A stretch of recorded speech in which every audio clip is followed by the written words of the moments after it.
जय श्री कृष्ण मित्रों, आपका हार्दिक स्वागत है आपके अपने चैनल प्राचीन ऐतिहासिक कहानियों पर, जहां आपको सुनने को मिलती है धर्म, पराक्रम और भक्ति की अनसुनी गाथाएं। तो आइए सुनते हैं आज की ऐतिहासिक कहानी। दोस्तों, वीडियो को लाइक, शेयर, कमेंट और सब्सक्राइब जरूर करें और आप किस तरह की कहानी सुनना चाहते हैं कमेंट बॉक्स में अवश्य बताएं। दोस्तों आए आज सुनते हैं लोनार झील के बारे में, जिसे लोनार क्रेटर के नाम से भी जाना जाता है। दोस्तों, लोनार झील एक खारी सोडा झील है जो लोनार के पास बुलढाना जिले में 79 किलोमीटर दूर महाराष्ट्र राज्य भारत में स्थित है। इसे राष्ट्रीय भूवैज्ञानिक स्मारक घोषित किया गया है और ये देश में उल्कापिंड उत्पत्ति की एकमात्र क्रेटर झील है।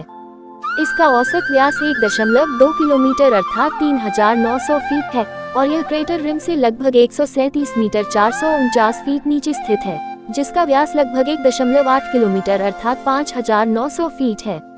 दक्कन पठार के भीतर स्थित जो लगभग 65 मिलियन वर्ष पहले हुए विस्फोटों से निर्मित ज्वालामुखी बेसाल्टिक चट्टान का एक विशाल मैदान है। इसे पहले ज्वालामुखी मूल का माना जाता था।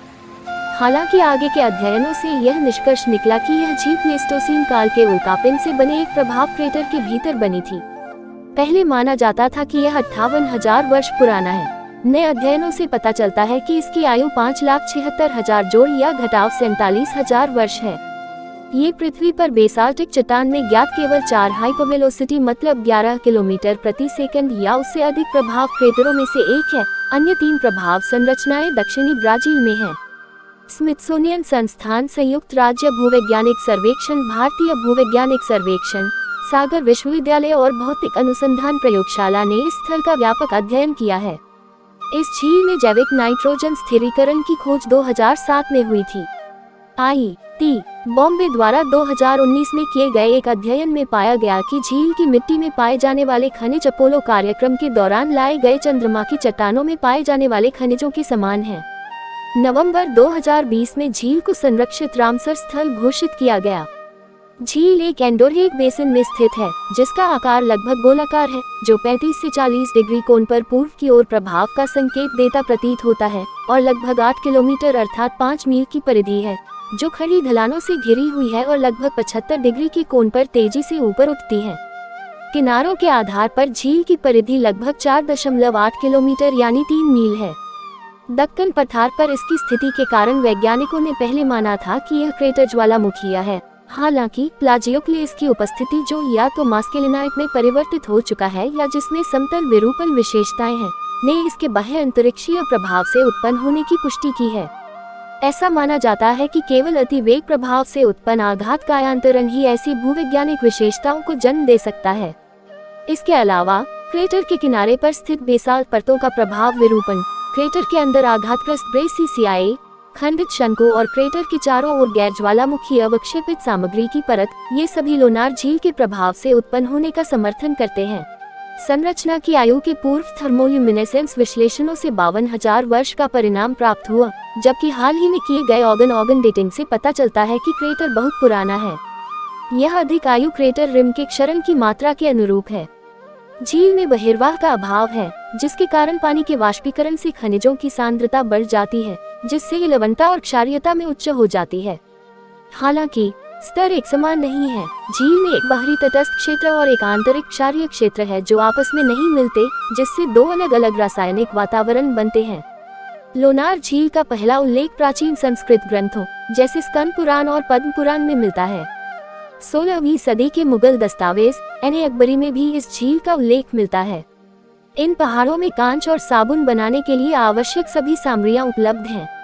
यहाँ पर शोरा के कारखाने भी हैं, जिनसे कर वसूली के रूप में राज्य को काफी राजस्व प्राप्त होता है।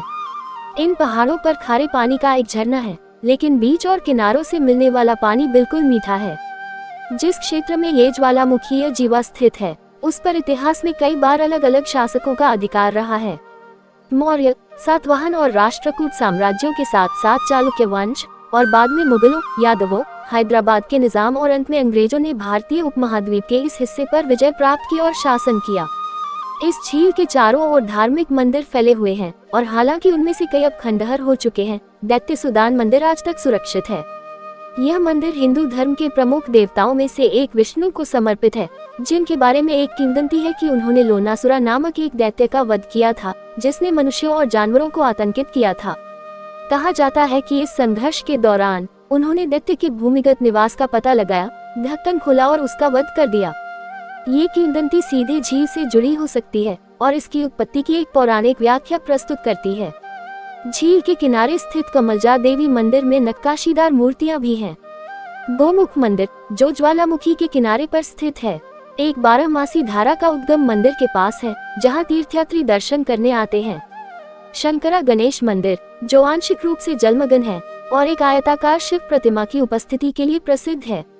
मुख्य झील से 700 मीटर दूर द्वितीय कंबर झील के पास स्थित मोथा मारुति मंदिर के बारे में माना जाता है कि यह मुख्य उल्कापिंड के एक टुकड़े के कारण बना था। महाराष्ट्र सरकार ने 8 सितंबर 2000 को झील और आसपास के क्षेत्र को लोनार वन्यजीव अभयारण्य घोषित किया। आसपास के क्षेत्र को 21 फरवरी 2017 को पर्यावरण संवेदनशील क्षेत्र घोषित किया गया। 2022 में महाराष्ट्र सरकार ने इस स्थल को एक पर्यटन स्थल के रूप में विकसित करने की योजना शुरू की।